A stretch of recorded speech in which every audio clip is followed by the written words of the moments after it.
Il est aujourd'hui difficile de croire qu'il y a 15 ans, cet endroit était une prairie marécageuse couverte de prêles, d'orties et de ronces.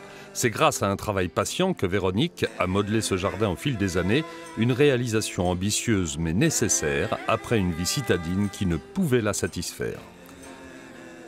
Quand j'ai terminé mes études d'infirmière anesthésiste en 99, sortant de 2 ans de vie en immeuble, j'ai vraiment eu besoin de me mettre au jardin et le jardin a commencé comme ça finalement par 2 boutures de rosiers et après de nombreuses plantes qui se sont installées autour de ces 2 rosiers et qui ont envahi progressivement tout le terrain.